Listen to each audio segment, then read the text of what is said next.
city residents scored a major victory. A new milestone in the battle against external gas regulators. Word of a ruling to put the final decision of installation in homeowners' hands. There has been a dramatic reversal of fortune. A teen charged in Baltimore's mass shooting while under juvenile justice supervision. Now the effectiveness of the system comes into question. We press the department on how teens are tracked and how they're held accountable. Live from WBFF in Baltimore, this is Fox 45 News at 4. A Baltimore resident raises concerns about trust in the community, saying he isn't seeing Baltimore police or Safe Streets workers engage with the community. This happened last night during another community meeting with Acting Police Commissioner Richard Worley and Mayor Brandon Scott. Thank you for joining us. I'm Kai Jackson. And I'm Mary Bubala. Fox 45's Mackenzie Frost has been investigating Safe Streets for years. She joins us live tonight after talking with that concerned citizen. Mackenzie, what are they saying?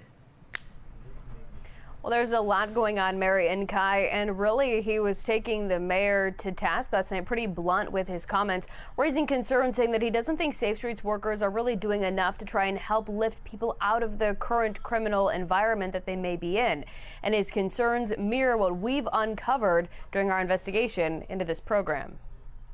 My personal experience is I've never been really a supporter of a lot of the CVI programs I've seen. Baltimore City has dozens of nonprofits working to help break the cycle of violence. I respect what they've tried to do, but I think they missed the ball in the people that they've been trying to hire. Gun violence continues to impact almost every corner of Baltimore, and one program specifically, Bolon Shiamaru, has concerns about. The Safe Streets workers often are chilling in the area with mass groups of people that they know sell drugs. Shiamaru says possible criminal activity hasn't been in plain sight recently, noting Safe Streets workers are supposed to get to know high-risk people in the community and walk around while on the clock. But he says a few years ago, I can 100% say that Safe Streets workers were over there handing off things, handing off drugs. I don't know if those people still work there. And neither does the public. Mayor Brandon Scott keeping the names of Safe Streets workers private, citing safety concerns. Throughout our investigation, we found some Safe Streets workers who have been arrested and charged with dealing drugs while working as violence interrupters. Most recently, we uncovered the case of Vernon Harper. In this indictment, federal prosecutors outlined how violence interrupter Harper was trying to sell drugs. According to prosecutors, he also was known as Diddy, and he traveled from his Pikesville home to Brooklyn, where Harper's worked for Safe Streets in order to sell narcotics to customers. In October 2022, Harper signing a plea agreement, pleading guilty to possession with intent to distribute fentanyl and cocaine. But he's not alone. Ronald Alexander, seen here in a photo from the 2020 federal complaint, wearing a Safe Streets shirt, holding a bag of suspected drugs. Alexander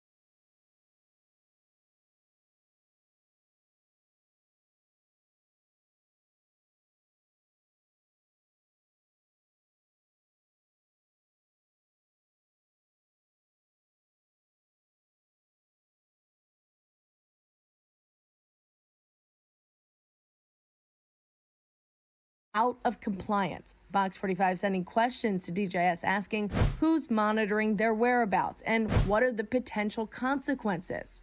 So far, no response. A lot of times monitors will give people, especially juveniles, multiple chances to come into compliance and to report. Defense attorney Roya Hanna says typically defendants are simply told to go home. And even if the case comes before a judge, rarely are they penalized. It's just a matter of what excuses he gave to the court and what explanations he or his parent gave about why he broke curfew on that particular night. In addition to Jackson's case, back in April, 12-year-old Jalen Richards gunned down in South Baltimore wearing a DJS ankle monitor. And in 2019, This 16-year-old charged in connection to Officer Amy Caprio's death, also under DJS supervision. It's a colossal failure. Kenji Scott, who once led a state juvenile justice coalition, says a closer eye needs to be kept on DJS's monitoring program for the safety of Baltimore's youth and the community as a whole. Where we're at right now, nothing is being done.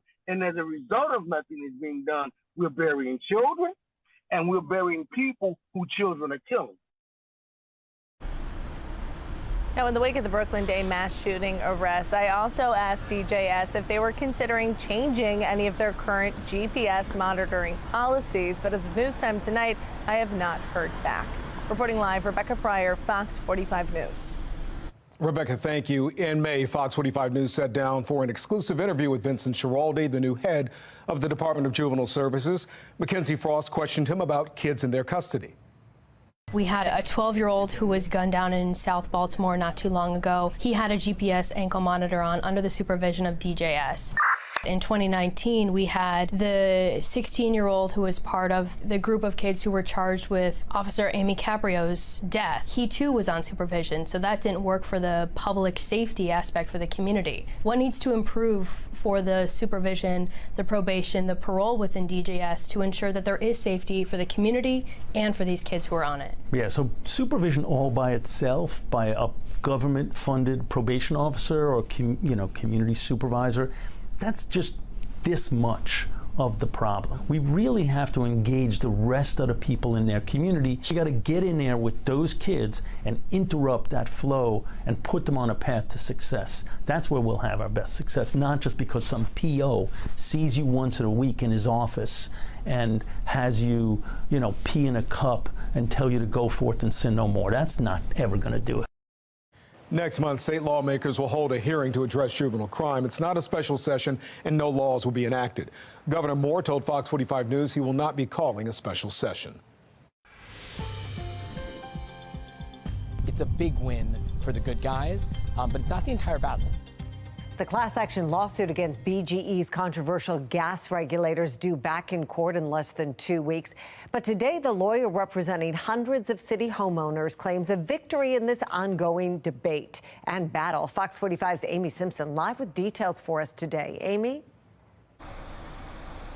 Yes, so Mary, the group that's tasked with preserving and protecting Baltimore's historic neighborhoods has now finally weighed in on this controversial topic. That group, CHAP, the city's Commission for Historical and Architectural Preservation, taking up the debate about gas regulators in historic neighborhoods. And after a hearing yesterday, this attorney says the commission ruled against having outside regulators at historic homes unless it's required by law or approved by the homeowner. For months, BGE has stood firm, saying safety is the driving force behind this utility work, even as hundreds of homeowners object. Not only did CHAP reject BG&E's arguments about safety, they accepted that homeowners ought to have the final say. And Amy, how is BGE responding to this new development? CHAP is a pretty powerful organization. Yes, Mary. So BGE today acknowledging my email inquiry this afternoon, but so far have not received a statement about this CHAP ruling. Again, though, the utility company has been adamant this is all about safety. We're live in Baltimore tonight. Amy Simpson, Fox 45 News. Amy, thank you. A reward now being offered in the murder investigation of Rachel Morin weeks after her death. How investigators continue to search for her killer. Experts warn too many kids are suffering from what's called bed rot, why it's critical you get students out of their rooms and off their phones and before school returns. It's debate day, the first in the race for the White House. I'm Scott Thuman in Wisconsin with what to look for tonight and how Trump is trying to steal the show, even though he won't be here. All of your debate coverage coming up. And although we've been enjoying some nice weather, we're watching the approach of our next weather maker. Rain, thunderstorms, even some severe weather with it. I'll let you know what makes it to our neck of the woods. That's in my Weather Authority forecast.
A live look at Milwaukee, where we are just hours away from the first debate in the Republican presidential primary. 8 candidates have qualified to be on the stage tonight and make their case why they should get the GOP nomination. We know frontrunner Donald Trump won't be on stage tonight, so does this open a door for another candidate to stroll through and change the tone of the race? Sinclair's chief political correspondent Scott Thune live in Milwaukee, Wisconsin for us tonight ahead of tonight's debate. Scott? Good evening, Mary and Kai from here in Milwaukee, Wisconsin. And you know, not every candidate on stage tonight, but certainly a majority, a big chunk, who are going to be doing whatever they can to have that breakout moment, somehow separate themselves from the rest of the pack, earn a little bit of chatter, and of course, on top of that, hopefully donors and supporters. But most pundits will tell you tonight, in some respects, is really just a race for second place. The matchup in Milwaukee certain to catapult the presidential race to a new level, but some of the spectacle missing, with Donald Trump choosing not to attend, pointing to a new poll showing most Republicans, 74%, say they would support him in a general election. Trump's surrogate, Carrie Lake, says there's no need for Trump to take part. Real Clear Politics shows him up 40 points. This is almost an unheard of advantage. He's already done the job. He's proven himself. At the same time, never seen someone indicted 4 times. How much does that play into it? Actually, I've noticed that every time he's indicted, his poll numbers go up. Meanwhile, many see it as a better chance to introduce themselves. An opportunity, says former Arkansas Governor Asa Hutchinson. But the one-time U.S. attorney also wants to hold Trump, there or not, accountable. I'm convinced we can't win with Donald Trump, and that's the whole purpose of this debate, is who's the right alternative that can lead our party. A sentiment sure to be echoed by another former prosecutor, Chris Christie. The American people want to see is, what's your plan for the future? Are you strong enough to be able to implement them? All the expected fighting, though, is also a worry for the party, aware in the end they'll have to coalesce or risk the White House. We recognize that Democrats, time and time again, they have their disagreements behind closed doors, but they come together, they unite, and they win. And so as a Republican Party, I think next year we're looking forward, hopefully better than ever before, coming together. Regardless of all of that, the big question may just be how much attention will the remaining candidates, those here on stage tonight, really get out of their appearance? Because, of course, with Donald Trump trying to push viewers to watch his interview tonight with former Fox host Tucker Carlson, you've got that as one kind of distraction in all of it. And the other may be the fact that tomorrow he'll be turning himself in to authorities in Atlanta for an arrest. And so you usually get this big bump or some sort of talk for a good 12 to 24 hours, sometimes longer, after a debate. We don't know if that's going to be the case here in Milwaukee. Mary and Kai, back to you. Scott Thune reporting live from Milwaukee. Scott, thank you. There's new information. There is a reward now for Rachel Morin in the murder case. Metro Crime Stoppers has put up $2,000 for anyone who provides a tip that leads police to her killer's arrest and conviction. Morin's body was found less than 3 weeks ago along the Monpah Trail in Harford County. The county sheriff's office says it does have a DNA match for a suspect in her killing. And this is what we know about the suspect. Police say he is around 5'9", 160 pounds. They say he's of Hispanic descent and is in his early to mid-20s. Anybody who recognizes him should call the Harford County Sheriff's tip line, that number 410-836-7788, or send an email to rmtips@hartfordsheriff.org. This weekend, Rachel Morin's family is holding a celebration of her life. It's happening at the Greater Grace World Outreach Church in Baltimore. Her sister says visitors may bring flowers and the service will be live streamed.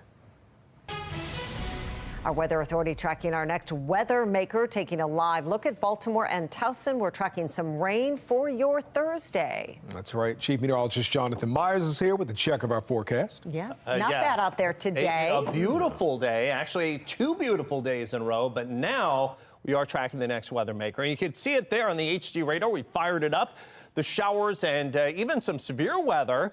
Some pretty big thunderstorms around Canton, Ohio, Cleveland, Newcastle, Pennsylvania, Pittsburgh, continuing to move southbound. And looks like the showers on the eastern edge kind of withering because of the dry air that's in place for us. And that will be the case the rest of today. But tonight, we potentially could get in on a couple of showers and gradually humidity is going to start flooding back in. The nice weather is going to move away, and that's going to lead to more volatile conditions over the next couple of days, more summery, if you will. As, again, we could see a couple of showers tonight. There could be a shower, maybe a rumble of thunder tomorrow as this humid heat tries to build in. And I think by Friday, high temperatures back in the mid-90s, but also by Friday, with that heat and still that system nearby, there could be a marginal level 1 of 5 risk of severe weather that's in play here. Now, we'll be monitoring if that goes up in chance for a weather alert day. But for now, again, it's a marginal risk of severe weather, mainly Friday midday and afternoon with that big heat, and there could be some damaging winds if that occurs. So that's still a couple days away, but it's something we're watching closely. 83 degrees now, mostly cloudy skies. Feels good. Winds are calm. That dew point, that's a measure of moisture in the air. Bone dry, 53 degrees, very un-August-like. But don't worry, it's coming back. There's that dew point in the uncomfortable range for Thursday and just absolutely torrid for Friday. Look at that heat index at 99. We're going to have temperatures in the low to mid 90s. Still some humidity Saturday, but it'll be on the fall with a warm day there. And then there you go into early next week as we begin school for a lot of kids. I think things going to start feeling a lot better. Now, we've got some active tropics, a couple disturbances out there, but only one named system. This is Franklin beginning to make the move off the northern side of the Dominican Republic as a tropical storm. Eventually probably becomes a hurricane, could impact Bermuda. So that's something to watch, but it should not impact the east coast of the U.S. aside from some swells. Now, the future scan, that is, says overnight after about midnight tonight into early tomorrow morning, showers. There could be a rumble in there. Now, tomorrow we get a little bit of a lull. High temperatures in the low 80s tomorrow afternoon. And there's another round of some rain and storms. Again, it's kind of like train tracks here. These disturbances coming through until the heat really takes over on Friday. And you see things begin to clear out, some in and out sun. And by noontime and beyond, any of these isolated cells, they could provide some gusty winds. But high temperatures on Friday are going to be super hot as we go from 84 Thursday, muggier, 93 on Friday, back to 88 Saturday, lowering humidity, slim chance of a shower. Nice cool down for the first day of school for some of the kids Monday. Jonathan, thank you. The Office of the Inspector General uncovering bribery attempts of city workers, what she says has been going on in the city's housing department. And it's time to put the phones down and prepare for back to school. Next, some tips to help your children cut back on screen time.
Well, Fox 45 News is your back-to-school headquarters. With school being out, many kids spent more time on their phones and computers this summer.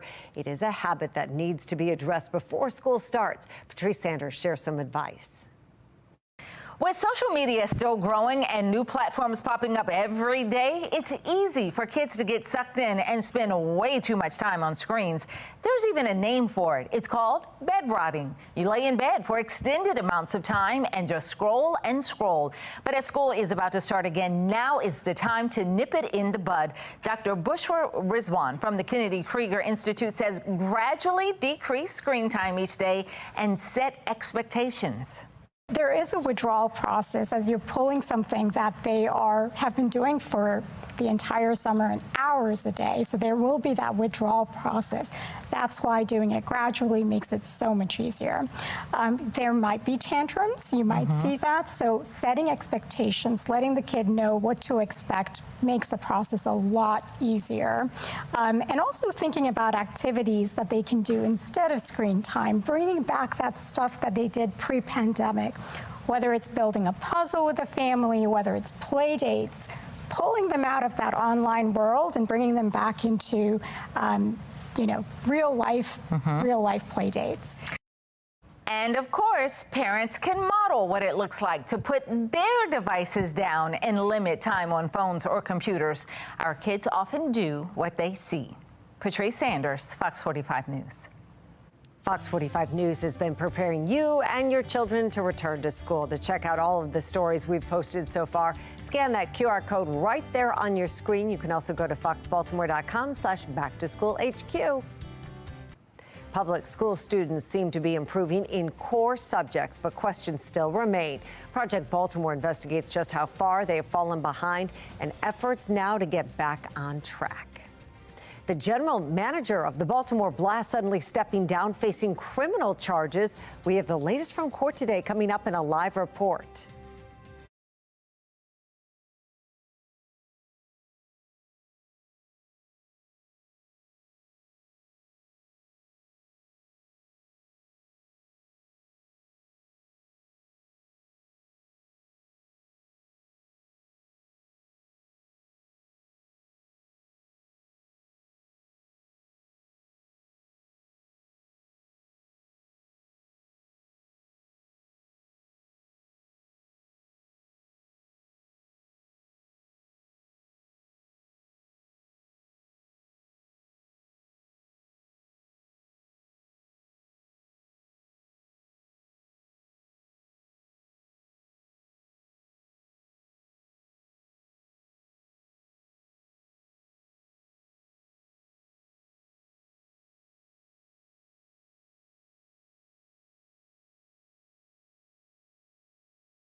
We have got to make the adjustments necessary that there can be real measurements and levels of accountability.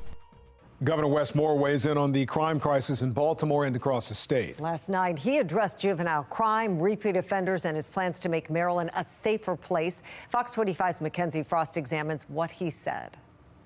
The governor clearly calling for more accountability when it comes to repeat violent offenders, but he had the chance to tackle that issue during the last legislative session.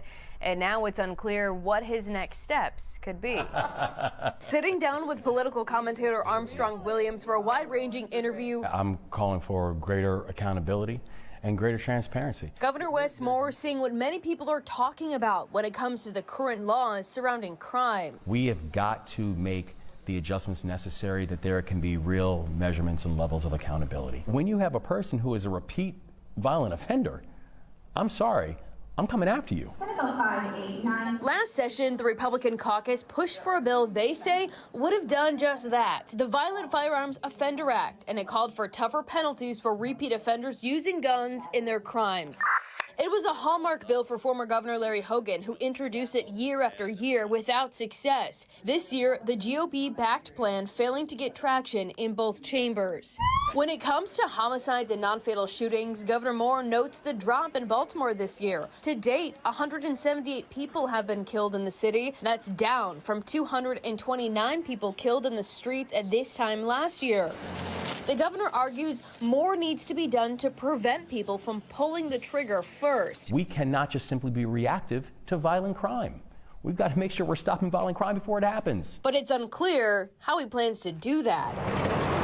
Another ambiguous plan, tackling the surge in juvenile crime. We got to make sure we're holding people to account. The governor has ordered a top-to-bottom review of the Department of Juvenile Services, but the results haven't been announced.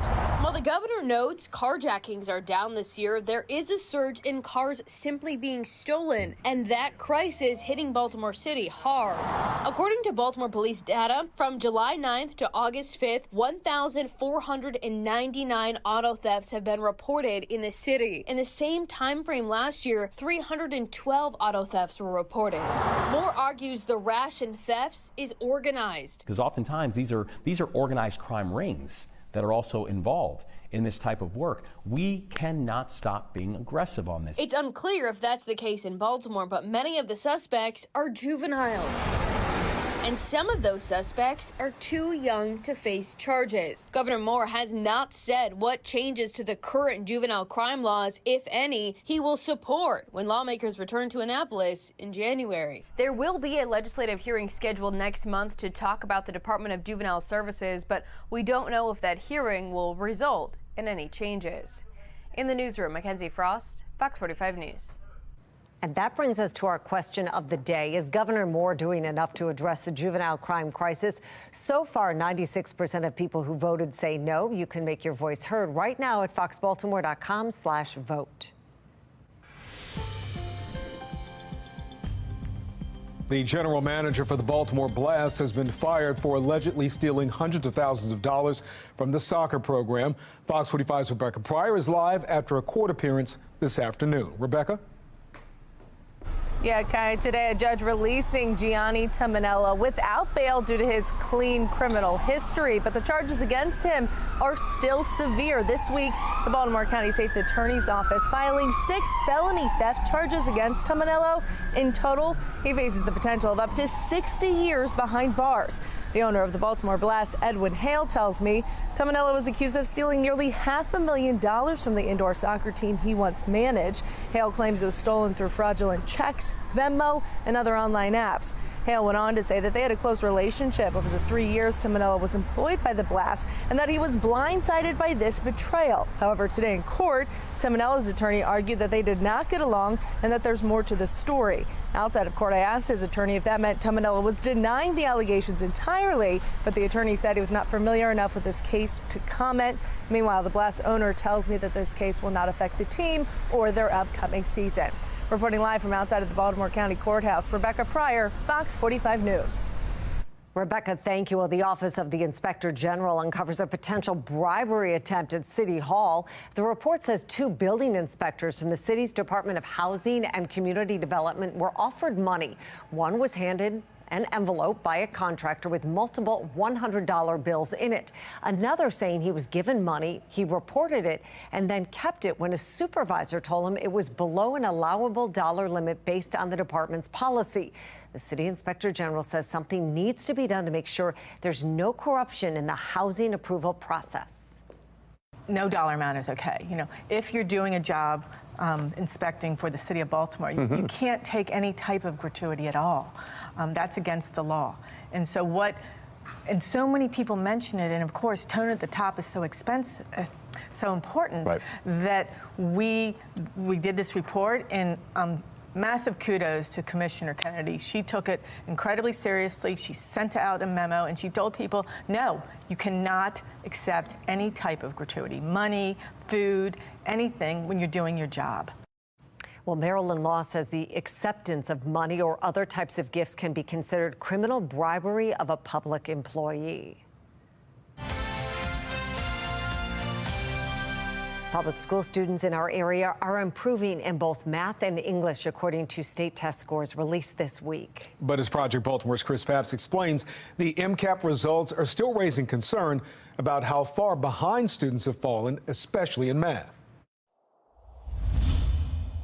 State education leaders optimistic, but not satisfied. Mission's not accomplished until we have close to well over as much as possible 100% of our kids going off to college and careers and reading and writing and doing math well. On Tuesday, the Maryland State Department of Education released the first results from last school year's state tests, known as the Maryland Comprehensive Assessment Program, or MCAP.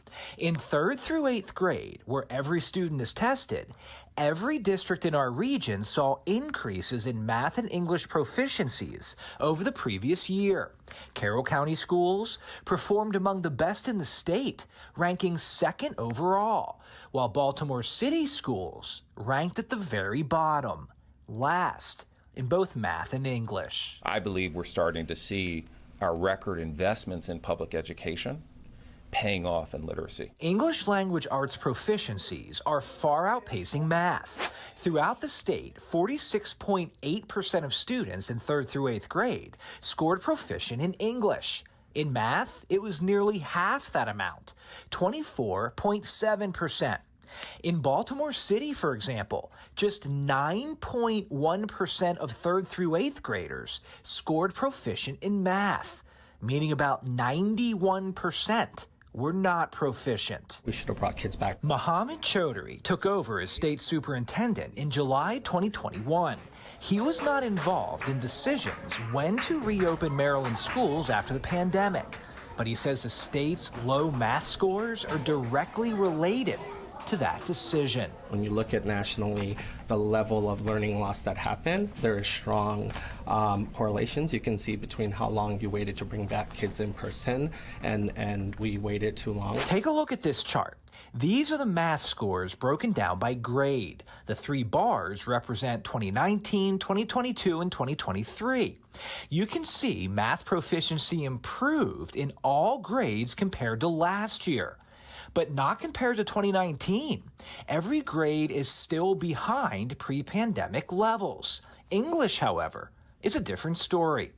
On this chart, you can see English proficiency levels for most grades are higher in 2023 compared to pre-pandemic levels. School Board President Clarence Crawford, who was here during the pandemic, blamed what he called sketchy information for the delay in reopening schools. And at the time, based on what we knew, we did the best we could. Ideally, when you look at it in retrospect, getting children back into classrooms is the smartest and the best thing you can do. Baltimore City is facing a devastating reality. Project Baltimore, earlier this year, reported on 23 schools in Baltimore City that in 2022 had 0 students among those tested who scored proficient in math. We can't see if those schools improved until individual school results are released next month. But student performance is a major concern as Superintendent Chaudhry fights for his job. job. The school board is running out of time to decide if it'll offer Chaudhary a new contract, which would have to be finalized by the end of September. Chaudhary has recently found himself mired in controversy after a Project Baltimore investigation exposed numerous transparency and accountability concerns, which include deleted text messages and a secondary email account he was using to conduct state business. As well as with Chaudhary's future as superintendent still uncertain Tuesday, the school board president did not offer any updates on when a vote will take place. The board is deliberating. The board has not made a decision, and as soon as we have something definitive to say, we will. There was also one more major development from this week's school board meeting. Project Baltimore was also there to get answers from the state superintendent. For the first time, we were able to ask him about text messages set to auto-delete on his state-issued cell phone, and if that's a violation of state law. We'll show you what he said. We'll also show you who else weighed in on the controversy. That's Wednesday on Fox 45 News at 10. I'm Chris Pabst, and this is Project Baltimore. A deal to avoid a nationwide economic crisis. We take a closer look at the UPS workers' negotiation. Close calls between commercial planes on U.S. runways happening more than previously reported. I'm Atra El-Nashar with what's being done to protect your safety. And here at Fox 45, we are your back-to-school headquarters, and therefore, we're going to give you that countdown to the bus stop forecast. It's coming quick. Baltimore City, Baltimore County, 5 days to go, 13 days. Carroll County and some of the other counties around the area, 5 and 13 days, respectively, until the kids start school. We've got some summery weather, 90s and storms, breaking down when they're going to be around. My Weather Authority forecast.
The Federal Aviation Administration announces a $121 million investment in airports across the country. The agency is addressing close calls between aircraft. National correspondent Atra El-Nashar has a closer look at how often it's happening. Near disasters happening at U.S. airports, far more than we thought. Details highlighted in a preliminary FAA report revealed by the New York Times this week. At least 46 close calls involving commercial airlines last month alone, including a Frontier Airlines plane in San Francisco that was almost hit twice within moments. Encounters the FAA reportedly described as skin to skin. Analyzing FAA records, the Times found these have been happening multiple times a week as a result of human error, often by air traffic controllers, a part of the aviation industry facing a labor shortage. The FAA says it maintains extremely conservative standards for keeping aircraft separated, but acknowledges one close call is too many. Take a look at this FAA video for air traffic controllers that gives a window into what they're dealing with. You've got to develop some sort of a process where you can learn from the data, the close calls. And too often we don't even think about those things because it ended up okay. Back in March, the FAA held a safety summit following initial reports of a series of close calls. Here's what one of the experts who attended told us at the time. A safety organization that is trying to manage the most complex system in the world of aviation cannot plan effectively when there's uncertainty in terms of resources that are available. On Wednesday, the FAA announced $121 million from the bipartisan infrastructure law will be distributed to airports all over the country to upgrade runways and taxiways. Another $100 million was sent out in May. But it's here on Capitol Hill that the backbone of the FAA's funding is still in limbo. Lawmakers have until the end of September before the FAA's current authorization expires. One of the sticking points is whether to make pilot training standards more flexible to fix a pilot shortage also plaguing the industry, though there are fears that could compromise safety even more. On Capitol Hill, I'm Atrel Nashar reporting. Let's take a look at the Fox 45 quad box. A new report says the Maui wildfires may have caused $4 to $6 billion in economic losses. That number had been lower, and a lot of people thought it was too low. The losses don't include the fire's social costs or government response. Now, the total cost to recover could be even higher than that. Some January 6th committee transcripts are being redacted. A GOP congressman says the redactions are over security concerns surrounding 4 people who testified. The White House special counsel to the president says the redactions are under review and may be removed. New developments in the writer's strike in Hollywood and across the country. Studios are now releasing a new proposal. The deal includes the highest wage increase for writers in 35 years, better residual pay, that's money they get on the back end after something already airs or runs, and promises to limit artificial intelligence content. It is unclear if the writers will accept that deal. A growing number of experts say high-risk individuals should mask up. The warning comes amid a spike in COVID cases and hospitalizations. The CDC recommends universal masking when the virus is at high levels. Right now, infections have not reached that level. Be the first to know about breaking news by signing up for News on the Go. Go to foxbaltimore.com and click on Mobile Alert Sign Up under the Station tab. Well, we are tracking our next weather maker that impacts us beginning tonight. Dry and mild weather is leaving. Higher heat for at least one day in the wake of some thunderstorm potential maybe tomorrow. So Friday's going to be a hot one, and then looks like a pretty nice weekend ahead. Now, we are tracking a whole bunch of rain and severe weather. Southern Canada, east of Detroit, all the way down to Cleveland and Pittsburgh. This is part and parcel of our next weather maker that's going to be moving in. You see the eastern side of it is drying up with the nice weather that we have. We do have some extra clouds. You may have noticed that kind of accruing during the day today. Not quite as pretty as yesterday, but still mild and dry for this time of year. But tonight, some of the showers will try to eke in, especially after midnight. Maybe a few showers tomorrow, and as the heat and more humid weather and the volatility begins to increase by the end of the week on Friday, this is when we have to have our eyes peeled. We'll stay on alert, or we'll have a potential for a weather alert day. Right now, with it at a 1 of 5 risk of severe weather, a marginal risk, we're just going to watch it. But if it does go to a slight risk, we're going to up that to a weather alert day. So that's going to be for Friday afternoon mainly, and the potential of some damaging winds. So currently it's 83. Winds are calm. Our humidity at 36%. Dew point nice and dry at 53 degrees. That's our measure of moisture in the air. In the background, you do see upstairs in the atmosphere on our Mile 1 Taos Cam, there is moisture. The clouds are increasing. And yes, unfortunately, after the beautifully dry weather, there are your dew point numbers. As I just mentioned, 50s today, which is in the comfy zone. Well, we're in the uncomfortable zone tomorrow. Almost dangerous heat by Friday, along with that at least slim chance of some strong storms. And then it looks like it does dry out as we head into the weekend and actually cools down nicely by Sunday. So look out in the tropics, just kind of shifting gears quickly. We're near the peak of tropical season. Not a big surprise here that we have a few things that we're tracking. There's one, Franklin, that's a tropical storm, could become a hurricane, eventually impacting Bermuda. Flood potential still down around Hispaniola, Dominican Republic. Now, way out there in the Atlantic, in the central Atlantic, moving northbound, the remnants of Emily have now a 70% chance of tropical development, so that could become another tropical storm. Then there's a low chance of tropical development that's out in the eastern central Atlantic. Not as concerned about that, at least for now, but things we're watching. Future scan overnight into early tomorrow morning, timing things out. Notice by 2:45 in the morning, some of the rain. There could even be a rumble in there through about 4:45 a.m. That clears.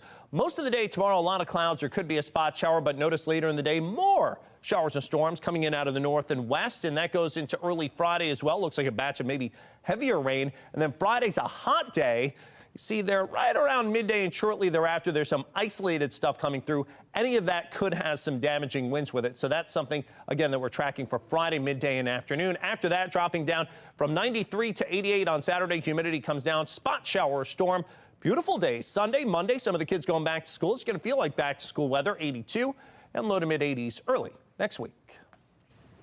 All right, Jonathan, thank you. Well, the Maryland State Fair begins tomorrow, and Fox 45 will be there live for all the fun. Mark Clark will be at the fairgrounds starting at 7 a.m. on Fox 45 Morning News.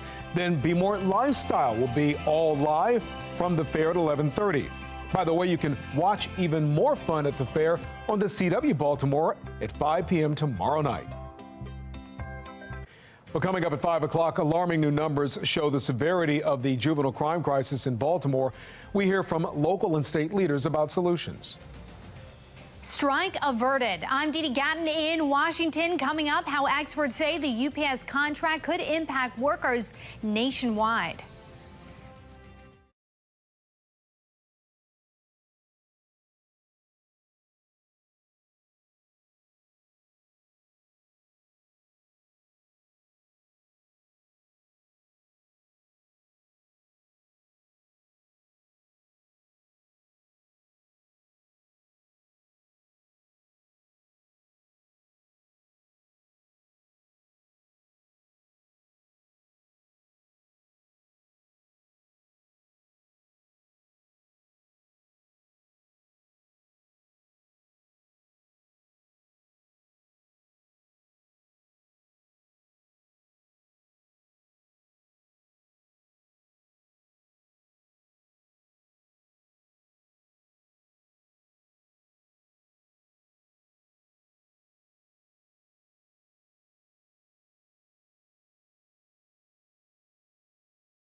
A deal is reached. The union, representing 340,000 UPS workers across the country, says its members have voted to approve a tentative contract agreement, putting an end to the threat of a strike and potentially massive disruptions to deliveries across America. Dee Gatton has the story. The union says just over 86% of members voted in favor of the new 5-year contract. In a statement, the Teamsters president said in part, the move raised the bar for working conditions in the package delivery industry. The Teamsters say the new contract includes pay raises, safety and health protections, and no forced overtime. Looking big picture, the 24 million packages UPS ships daily amount to about a quarter of all U.S. parcel volume, according to the global shipment and logistics firm Pitney Bowes. And experts say the move could have an impact on other areas of work in the U.S. If this raises enough and it's just in the relative package delivery, that might actually give a bump to retail selling. Because if they have to raise prices on delivery, that may make the mall's prices actually a little bit more attractive relative. These symptoms of what's going on is making the labor movement much more aggressive. There's such strong demand for workers, and they're quite motivated to bargain hard right now. This decision comes after Hollywood actors and screenwriters have been picketing over pay issues, and the United Auto Workers Union is considering a potential strike. Reporting for the National Desk, I'm Dee Gatton. Coming up on Fox 45 News at 5 o'clock, our investigation into Safe Streets continues. The new accusations raising concerns. And coming up, the legal battle between BGE and city residents sees new developments. The group now getting involved in the external gas regulator controversy.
Alarming new numbers shed light on the state of juvenile crime in Baltimore. Just how many kids are currently on DJS monitoring? More questions than answers when it comes to the Safe Streets program and community engagement. We look into the latest accusations. Plus, a live look from Milwaukee, Wisconsin, where the countdown is on to the first debate in the race to the White House for Republicans. We take a look at the GOP candidates vying for your vote. Live from WBFF in Baltimore, this is Fox 45 News at 5. These parents, they need to take control of their kids at home and teach them how to act right on the streets. Now they can find guns and everything. Well, Fox 45 News continues to demand answers and solutions surrounding the juvenile crime crisis in Baltimore. Thank you for staying with us. I'm Mary Bubala. And I'm Kai Jackson. As a number of juveniles continue to commit crimes and fall victim to crimes this year, Fox 45 News is learning more about the number of teens being placed under the supervision of the Department of Juvenile Services. In total, more than 100 young people are currently on 24/7 GPS monitoring. Fox 45's Rebecca Pryor reports several high-profile cases are now calling the program's effectiveness into question. Rebecca. That's right. The most recent case is the Brooklyn Day mass shooting. So far, the only person to be arrested for the shooting is an 18-year-old who was supposed to be under DJS supervision at the time, causing some to question how he was allowed at the block party in the first place. 18-year-old Tristan Jackson, the first accused gunman arrested in connection to Baltimore City's largest mass shooting to date, caught on camera firing shots into a fleeing crowd, but surveillance video, not the only evidence placing him at the scene. According to charging documents, Jackson, pinpointed by police with GPS coordinates from an ankle bracelet being monitored by DJS for a prior offense. They may allow you to be outside your house, but they don't allow you to be all the way on the other side of town. DJS unable to reveal the terms of Jackson's supervision due to confidentiality laws, but say currently 103 youth are under GPS monitoring. A DJS spokesperson writing, quote, "They receive schedules and zones of where they are to be each day. Youth on GPS are permitted to be in the community and are not on any community detention status. If a youth registers a GPS event, DJS staff follow up on the matter in real time. But what if a teen falls out of compliance? Fox 45 sending questions to DJS asking who's monitoring their whereabouts and what are the potential consequences. So far, no response. A lot of times monitors will give people, especially juveniles, multiple chances to come into compliance and to report. Defense attorney Roya Hanna says typically defendants are simply told to go home. And even if the case comes before a judge, rarely are they penalized. It's just a matter of what excuses he gave to the court and what explanations he or his parent gave about why he broke curfew on that particular night. In addition to Jackson's case, back in April, 12-year-old Jalen Richards gunned down in South Baltimore wearing a DJS ankle monitor. And in 2019, this 16-year-old charged in connection to Officer Amy Caprio's death, also under DJS supervision. It's a colossal failure. Kenji Scott, who once led a state juvenile justice coalition, says a closer eye needs to be kept on DJS's monitoring program for the safety of Baltimore's youth and the community as a whole. Where we're at right now, nothing is being done. And as a result of nothing is being done, we're burying children and we're burying people who children are killing. Now, in the wake of the Brooklyn Day mass shooting arrest, I also asked DJS if they were considering changing any of their GPS monitoring policies. But again, as of news time tonight, I have not heard back. Reporting live, Rebecca Pryor, Fox 45 News. Rebecca, thank you. Well, Governor Moore has ordered a top-to-bottom review of the Department of Juvenile Services. During a sit-down yesterday between Governor Moore and political commentator Armstrong Williams, the governor addressed the wave of carjackings we're seeing. He says he believes they're organized. Because oftentimes these are organized crime rings that are also involved in this type of work. We cannot stop being aggressive on this. Well, the governor argues carjacking statewide are actually down, but in Baltimore City, the situation is dire. According to police, from July 9th to August 5th this year, 1,400 car thefts have been reported. We're averaging 27 cars stolen each day. Developing right now, we're being told the suspects accused of shooting at Baltimore police during a chase yesterday are teens. According to city police, a 16, 17, and 18-year-old were arrested after carjacking a Jeep and leading officers on a chase. That chase ended with a barricade situation in northeast Baltimore. SWAT teams were called in to resolve it. The teens have been taken into custody. Acting Commissioner Rich Worley, Mayor Brandon Scott, and City State's Attorney Ivan Bates are weighing in on youth crime. The acting commissioner says he's proud of the response of his officers and says offenders need to be kept behind bars. The mayor says it's clear the state needs to rebuild juvenile justice from the ground up to make sure youth offenders are held accountable. And City State's Attorney Ivan Bates promises to do what he can to make sure to take a strong stance against juveniles who break the law, thinking there won't be repercussions.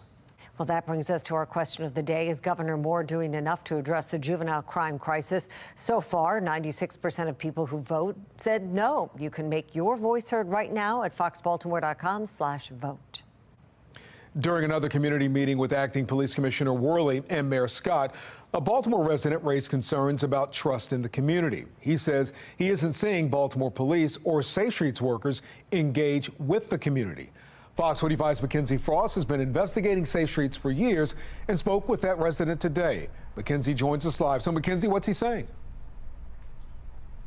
Well, Kai Bolan-Chiamaru says that he is really seeing some major issues with these programs. He was pretty blunt with the mayor yesterday and says he doesn't believe that Safe Streets workers are really helping the community members get out of their current criminal environment that they may be in. And his concerns mirror what we've uncovered throughout our investigation of this gun violence prevention program. The Safe Streets workers often are chilling in the area with mass groups of people that they know sell drugs. I can 100% say that Safe Streets workers were over there handing off things, handing off drugs. I don't know if those people still work there. And we don't really know either. And that's one of the questions that we've been asking this city for several months, going on years now, right? Mayor Bennett Scott says that the names of the Safe Streets workers will not be revealed to the public, citing safety concerns. During our investigation, we found a few Safe Streets workers who have faced federal drug charges previously. Most recently, we just uncovered one. His name was Vernon Harper. He pleaded guilty to federal drug charges. Prosecutors and investigators argue that he was coming from his Baltimore County home to the Brooklyn area where he was working as a violence interrupter to sell drugs.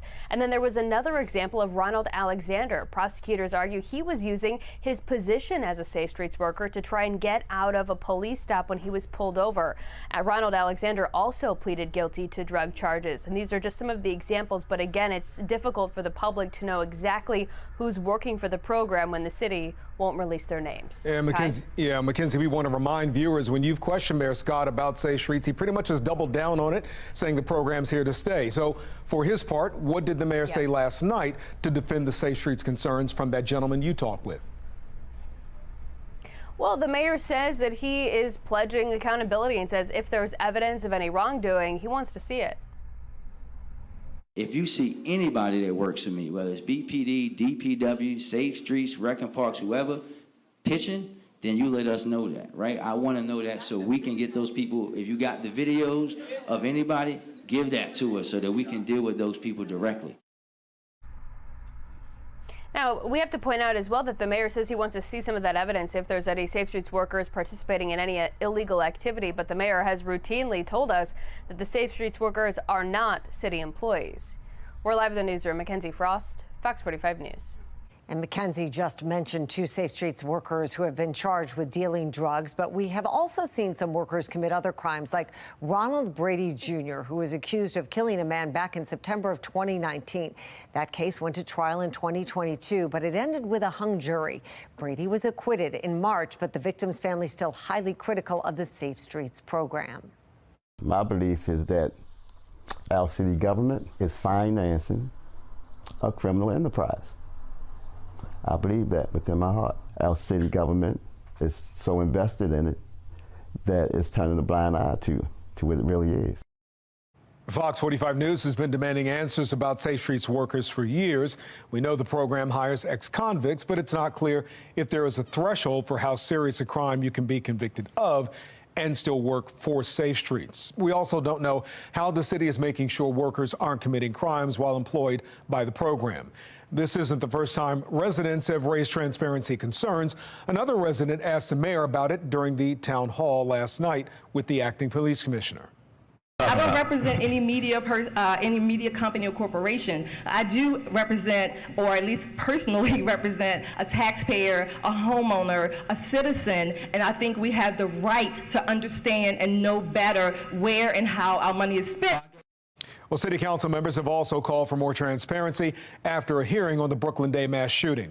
One council member went as far as to say the city should suspend funding to Monzi and to Monzi, which oversees Safe Streets, until they're more transparent about the program. Fox 45 News has been investigating Safe Streets program for years. You can find all of our previous reporting on our website, foxbaltimore.com.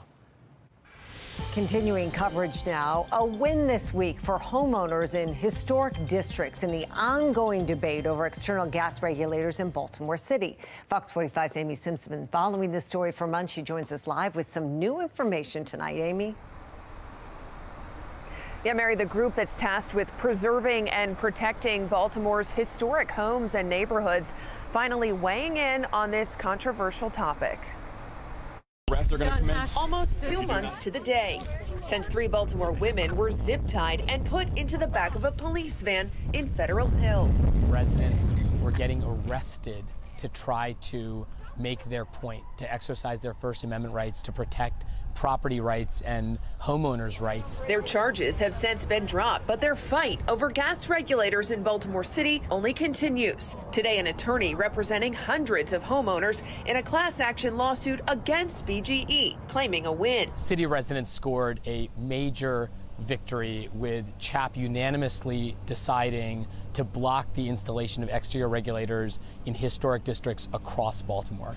Lifelong resident of Falls Point. CHAP, the city's commission for historical and architectural preservation, taking up the debate about gas regulators in historic neighborhoods. The utility owns that line. And after a hearing Tuesday, this attorney says the commission ruled against having outside regulators at historic homes, unless it's required by law or approved by the homeowner. Not only did CHAP reject BG&E's arguments about safety, they accepted that homeowners ought to have the final say. For months, BGE has stood firm, saying external regulators are integral to upgrading to a high-pressure gas system, saying safety is the driving force behind the utility work, even as some object to having the construction done on their homes. Just last week, a member of the Maryland Public Service Commission questioned BGE about the safety of where regulators are installed, as residents often point to neighborhoods where regulators were most recently put inside instead. So, I mean, are we to understand now that Bolton Hill is not a safe place in your system? So first of all, let me just say this. We're not saying that regulators on the indoors are not safe. What we are saying is that regulators on the outside are safer. But the debate about this controversial utility work only continues as a temporary restraining order in the class action lawsuit against BGE's regulators will expire in less than 2 weeks. It's a big win for the good guys, but it's not the entire battle, because at the end of the day, the homeowners in historic districts now are protected, but every resident in every community in Baltimore ought to have the same protection, ought to have the same rights. In a statement today, the utility company said, quote, BGE shares and respects CHAP's efforts to preserve our communities. BGE maintains that placing gas regulators outdoors is safer as it reduces the risk of a catastrophic gas event.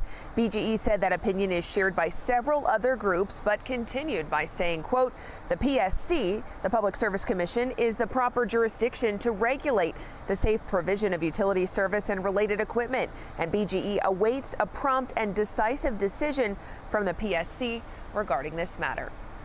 Reporting live tonight, Amy Simpson, Fox 45 News. Amy, thank you. Still ahead, the general manager of the Baltimore Blast is facing charges. I'm Kayla Gaskins. Coming up, what former Trump ally Rudy Giuliani had to say to reporters on his way to turn himself in Georgia.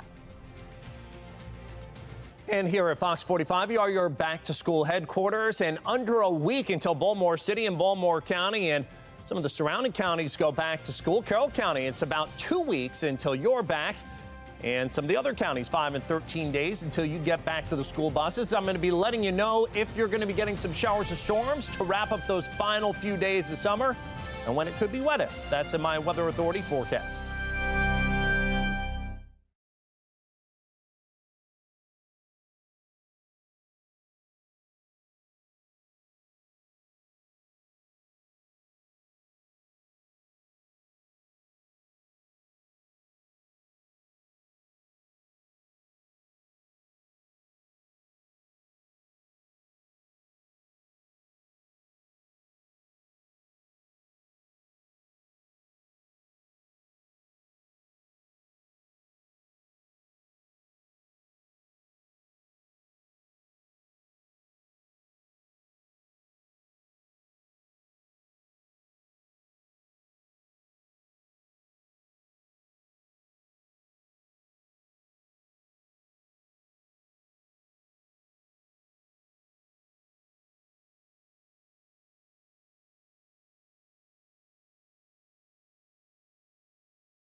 Continuing coverage tonight, taking you live to the Fulton County Jail, where tomorrow former President Donald Trump, he'll turn himself in at the Atlanta authorities at the courthouse in connection to the indictment for allegedly attempting to overturn the 2020 election. National correspondent Kayla Gaskins has details on what comes next.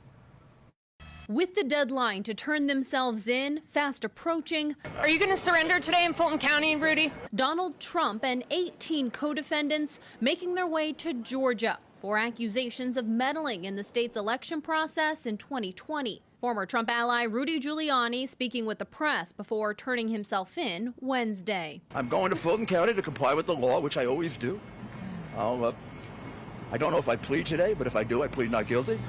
And I get photographed. Isn't that nice? A mugshot for the man who probably put the worst criminals of the 20th century in jail. At least 6 of the 19 charged in connection with the case have been booked in the Fulton County Jail, all released on bond. Trump will turn himself in Thursday, agreeing to a $200,000 bond. It's still unclear if he'll take a mugshot or get fingerprinted. Lawyer Alan Dershowitz says either will likely increase Trump's support. If he's required to take a mugshot, he will use that to his benefit, and likewise with fingerprints. And so it's really up to Georgia how far they want to push this. According to Dershowitz, he predicted all the charges against Trump in his book, Get Trump, except for the RICO charge in Georgia, a law used to prosecute the mafia. Dershowitz comparing the alleged criminal activity in Trump's RICO case to the actions he and fellow Democrats took on behalf of Al Gore after the close 2000 election. We lobbied state officials, we sought recounts, we complained that we needed to find 600 more votes to change the election. And it never occurred to anybody that we could be violating a RICO statute. On Truth Social, Trump standing by his actions, writing he will proudly be arrested. This case in Georgia could shape up to be the most transparent of all Trump's cases because state law allows TV cameras in court. It could possibly give us the first video of Trump in a courtroom. In Washington, I'm Kayla Gaskins. We are tracking our next weather maker as it moves in from the Midwest, and that means some rain could develop for tonight. So get those umbrellas ready tonight, maybe even tomorrow, and maybe even a risk of severe weather for Friday. Dry, mild weather, yes, that's going to be leaving. Higher heat for at least one day, maybe 2, and then a nicer weekend gradually moves back in as humidity leaves and temperatures begin to relax. HD radar, some rain and thunderstorms out toward Canton, Ohio, Wheeling, West Virginia. Pittsburgh, this is our next weather maker. It is beginning to move east a little bit, but notice the eastern side that's impacting our portion of Maryland. Well, it's pretty much drying out, so we do have some extra clouds, but overall still a nice day with high temperatures in the 80s and lower humidity. The stormy weather really kind of waits, I think, until late tonight after midnight. There could be a few showers, maybe a shower or thunderstorm tomorrow, and then especially into early Friday as the bigger heat and humidity tries to arrive. That's when things could get a little more interesting, and maybe by Friday afternoon there could be at least a level 1 of 5 marginal risk of severe weather. So if you're headed out to the state fair, keep that in the back of your mind. It's going to be a hot day, and also there is that risk of a shower or storm that could be strong with some gusty, damaging winds in the afternoon, and could have some wet weather tomorrow as well for the first day of the fair. 81 degrees, Mile One Taos Camp, some high clouds, mostly cloudy skies, winds out of the east southeast at 11, humidity 42%, dew points in the 50s today. That is comfortable air. That's going to go by the wayside tomorrow, increasing humidity, hot and humid, shower storm risk there Friday, and then gradually drying out over the weekend as those dew points that measure of moisture in the air relaxes a bit. So out in the tropics, I did want to kind of give you a little quick update here. There's Franklin. It's been a very busy week in terms of the tropics, but none of it impacting any of us. Hispaniola getting a lot of rain out of this, including the Dominican Republic. Actually could become a Cat 1, maybe Cat 2 hurricane, and it could impact Bermuda, giving us maybe some swells out down the ocean way through the weekend into early next week, perhaps. So keep that in mind. Also out in the tropics, a high chance of development from the remnants of Emily. That's out in the central Atlantic, and a low chance of development that's now in the central and eastern Atlantic as well. Nothing immediate here. Overnight tonight into early tomorrow morning, there's that rain after midnight, kind of breaks apart tomorrow. There could still be a shower or thunderstorm here or there. And then things get again more interesting. There it is into early Friday morning. Friday morning commute could be wet and then a hot day on Friday. Some of these showers and storms wither as they move east, but if any hold together, there could be a stronger storm in the afternoon. High temperatures back near 90 Friday. Cooling down over the weekend, 88 Saturday, 83 Sunday. Looking good. First day of school for a lot of kids on Monday. High temperatures at 82 and maybe a stray shower. Jonathan, thank you. Still ahead tonight, stopping cancer before it grows while protecting the future generations of your family. We take a closer look at why knowledge is cancer's kryptonite. Plus, students across the state heading back to the classroom next Monday, how the Baltimore County Superintendent is preparing for her first year in the position.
Well, Fox 45 News is your back-to-school headquarters. Thousands of students across the state will be heading back to the classroom on Monday, including Baltimore County.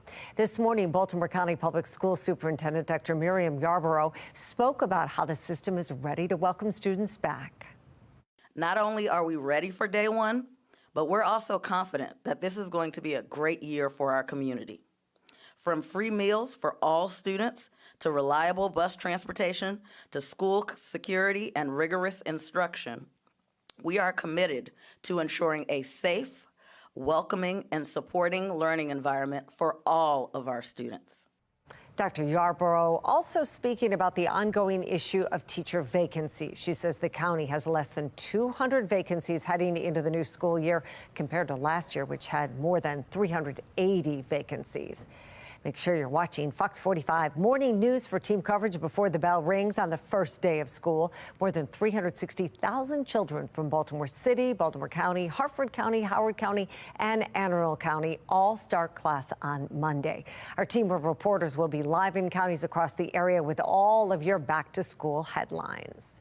And remember, Fox 45 News is your back-to-school headquarters. Scan that QR code there on your screen to check out all of the stories we've posted so far, or go to foxbaltimore.com/back-to-school HQ.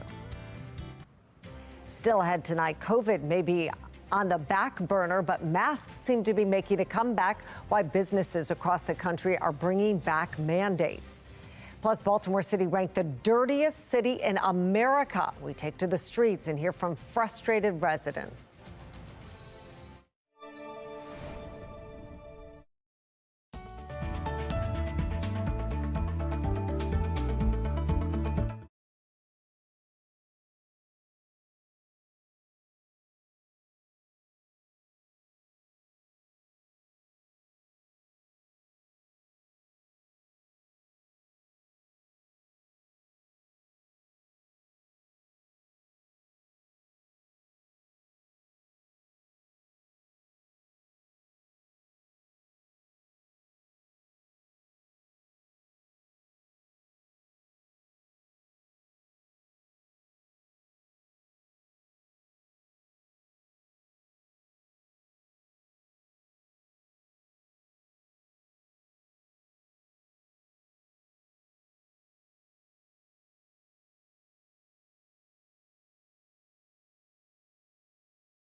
We're taking you live to Milwaukee, Wisconsin, where tonight more than half a dozen Republicans will try to knock Donald Trump from the party's top spot in the race for the White House. It is the first presidential debate one Trump has decided not to attend.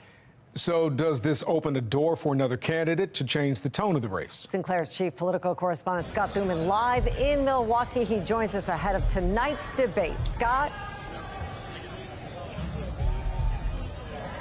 Yeah, and should get a little heated in there. Marianne Kai, to use a bad pun, because it's also quite hot out here. I think the feels like temperature at last check was 109, and we're wearing suits, so, you know, it says it all. But it's interesting tonight because you have not the entire field, but a good chunk of it.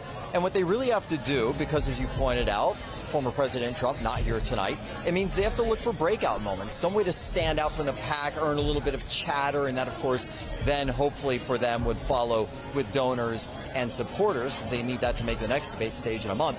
But all of it, some people say, is really just playing for second place right now. The matchup in Milwaukee certain to catapult the presidential race to a new level, but some of the spectacle missing, with Donald Trump choosing not to attend.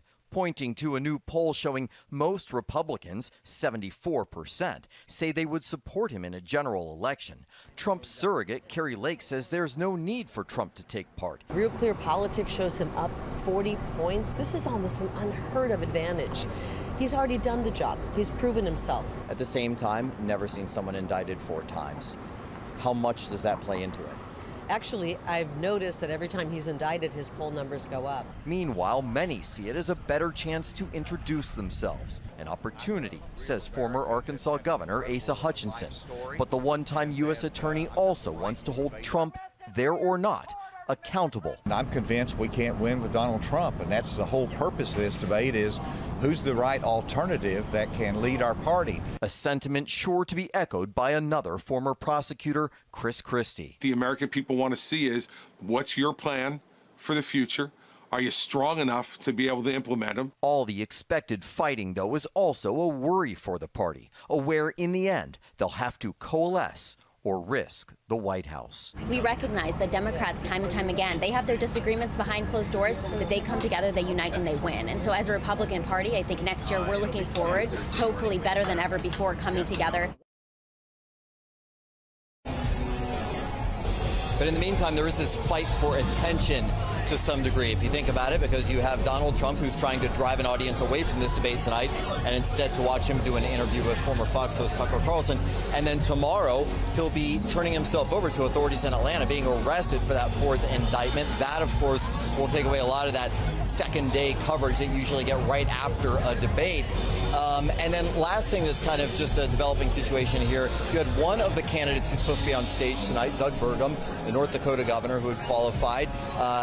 We were uncertain whether or not he was going to appear because he was rushed to the emergency room in the last 24 hours. He hurt himself playing basketball, hurt his Achilles tendon. He did show up here a couple of hours ago in the spin room, letting everyone know he will be on stage tonight. They were debating whether or not they were going to have to take away one of those podiums of 8, but instead all 8 will be here. Mary and Kai. It is a rough injury. Scott, thank you, reporting live for us from Milwaukee. Now, as the 8 candidates get ready to take the stage, protesters plan to hold multiple demonstrations in opposition. Milwaukee Mayor Cavalier Johnson says First Amendment rights are welcome, but they have to be performed in an orderly manner. I welcome orderly expressions of political views, and I want any protest that may happen in Milwaukee to be safe.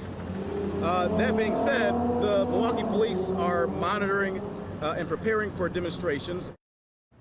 Well, the Democratic National Committee chairman has some words about the 8 Republicans set to debate tonight. No matter who you pick, this group is as extreme as it gets. A bag full of MAGA apples, and they are all rotten. They are wildly out of step with the American people. Well, Democrats are trying to pivot Americans' attention to President Biden's record. They point to issues like abortion, climate change, and Social Security. The Republican National Committee says it's putting the party's best alternatives to Biden on display. The candidates are likely to try and poke holes in Biden's economic and energy policies. Well, right now, the general manager for the Baltimore Blast has been fired for allegedly stealing hundreds of thousands of dollars from the soccer team. Fox 45's Rebecca Pryor live after a court appearance for this man this afternoon. Rebecca? Yeah, Mary, today a judge releasing Gianni Tamanello without requiring bail due to his clean criminal history up until this point. But the charges against him are still severe. This week, the Baltimore County State's Attorney's Office filing 6 felony theft charges against Tamanello. In total, he faces the potential of up to 60 years behind bars. The owner of the Baltimore Blast, Edwin Hale, tells me Tamanello was accused of stealing nearly $500,000 from the indoor soccer team he once managed. Hale claims it was stolen through fraudulent checks, Venmo, and other online apps. Hale went on to say that they had a close relationship over the 3 years Tamanello was employed by the Blast and that he was blindsided by this betrayal. However, today in court, Tamanello's attorney argued that they did not get along and that there is more to the story. Outside of court, I asked his attorney if that meant Tamanello was denying the allegations entirely, but the attorney said he was not familiar enough with the case yet to comment. Meanwhile, the Blast owner tells me that this case will not affect the team or their upcoming season. Reporting live from outside the Baltimore County Courthouse, Rebecca Pryor, Fox 45 News. Thank you, Rebecca. Developing right now, residents have been coming to Fox 45 News with complaints of trash buildup and inconsistent pickup for years. And now the data seems to back up those claims. Researchers have been comparing the number of trash complaints in cities across the country, and their findings have earned Baltimore the title of dirtiest city. Fox 45's Jeff Abel has the dirt on the sanitation problem in Baltimore. For those who live in Park Heights, we have alleys like this all through the neighborhood. They forever waged war with those who dump in Park Heights. You have a lot of people in the neighborhoods who will ride right down the street and throw a chicken box out the window. They don't care if somebody picks it up or not, because most of the people that trash the neighborhood, most of them don't live in. Random people can come through and just dump their trash and keep going. At the abandoned home beside Tasha Gray's place, there's a fresh dump of trash most every week. It's a rat problem. It creates rats. The trash problem has grown so great that the online publication House Fresh has dubbed Baltimore the dirtiest city in the country. The title comes after researchers analyzed millions of 311 complaints that come into cities each year and discovered that Baltimore had thousands more sanitation complaints last year than any other city in the country. Sacramento was a distant second. I believe you. Can't argue with that. It's disheartening, because we know, a lot of us know how hard we work in community, but get lack of support. And you see car parts and construction pieces and wood and wall and sheetrock and dirt and trash and household goods. It's horrid. Will Hanna, who leads a community development organization, says the problem doesn't center around a shortage of funds, but where those funds are distributed. This is DPW. But if they don't have the funds and the resources to clean up stuff like this, then what are we doing as a city? For now, the city has a dirty new distinction, one that could take a while to clean up. I hope that this helps some people outside of government to say, hey, let's go and do some community cleanups. Let's go and clean our block, and let's not be number one on this list. That was Jeff Abel reporting. According to the survey, the dirtiest zip code in Baltimore is 21213, which includes several neighborhoods in Northeast Baltimore. It says the city received more than 45,000 sanitary complaints through 311. In your health headlines tonight, what if you could stop cancer before it grows? And taking it one step further, what if you could protect future generations of your own family from getting cancer? Fox 45's Megan Gillen and photojournalist Nathan Aaron met up with two sisters hoping to kick cancer to the curb. You immediately go to the deepest, darkest, scariest corners of your brain. I have kids, this can't happen. At just 42 years old, They say the radiologist would like to speak to you. That sort of takes it to the next level. Kate Hernandez was in shock. It turned out it was breast cancer. When you find out you have cancer, you just want it gone. So I felt like a ticking time bomb. Kate's doctors immediately began planning the next course of action, and she believes what happened next just might have saved her life. He actually called Nisha from the room and said, you need to see this girl as soon as possible. Nisha Isaac is a certified cancer genetic counselor. If you know you have a higher risk for XYZ, you would do some things differently. Nisha looks for genetic mutations that could make someone more predisposed to certain cancers. It's not a perfect science, right? It's a predisposition, and a predisposition is really hard to understand. Does not mean you're 100% going to get that cancer. And that distinction is really hard. It comes with so much emotional weight. But for Kate, it was an easy decision. It showed that I had the BRCA1 genetic mutation, which changed everything, because the next step for me was an MRI-guided biopsy, but now the recommendation was a bilateral mastectomy. And not only that, but because of the risk of ovarian cancer, taking my ovaries was also part of the treatment plan. It was a 7-hour, very long surgery. And then suddenly, it was all over. It was months of worrying and I'm gonna die, and the scariest thoughts come into your head, and then all of a sudden it was like, see you in 6 months? Okay. Wow. But it's only because of this genetic testing. The original plan would have been a lumpectomy and radiation, and it would have come back because of this genetic mutation. A genetic mutation that is often passed down in families, which meant Kate's younger sister Colleen was also at risk. So she did the genetic testing too, which was positive. She then scheduled a preventative hysterectomy, had this surgery, and went in for her 2-week follow-up, thinking it was just going to be simple. But instead, the surgeon said, actually, we found stage 1 ovarian cancer in your surgery. And Kate believes if it weren't for Colleen getting this genetic testing, she wouldn't have known about it until much later. My breast cancer was caught early, and I was able to take the correct measures in order to save my life. That genetic testing truly probably saved my sister's life, and that's often very emotional and hard to wrap my head around. That is why we started this nonprofit. More people have to do this. Kate and Colleen decided to name their nonprofit KICK, which stands for Knowledge is Cancer's Kryptonite. We're hoping to phase out BRCA as we go along here and phase out cancer as the generations continue. By helping other families seek genetic counseling and fund testing. Our mission is opened up to all hereditary cancers now. Initially, we would get about 7 to 10 requests per month. Now we're getting 15 to 25 requests per month. Each test costs roughly $250, and it's usually done in office. The testing itself is either blood work or a saliva sample or a buccal sample. It's a science that continues to grow all the time, making some nervous about the future and where genetic testing could end up. And what we're doing now is not really playing God. It's really helping us figure out, is somebody at risk for something? How do we treat and manage them? Nisha says right now, it's about detecting possible issues before it's too late. Some people, they don't want to know that information, right? They feel like if they don't address it, it won't happen. Unfortunately, that means that they might have a risk that we could have prevented. Take it from the KICK sisters. You are so much stronger than you think you are to obtain this knowledge. And knowledge is power, and you can do it. I'm proof. I'm Megan Gilland. And my sister. Fox 45 News. Well, there is certain criteria that make somebody a stronger candidate for genetic testing, and that includes if you or a close relative has been diagnosed with ovarian or pancreatic cancer before the age of 50. You can learn more about the KICK Foundation on our website, foxbaltimore.com. Still ahead, our investigation into the Safe Streets program continues. The new accusations raising questions and concerns about community trust. Some thought they'd be gone forever, but is there a chance mask mandates could be returning? I'm Christine Frizzell in Washington with what we're seeing as COVID cases rise in some parts of the country.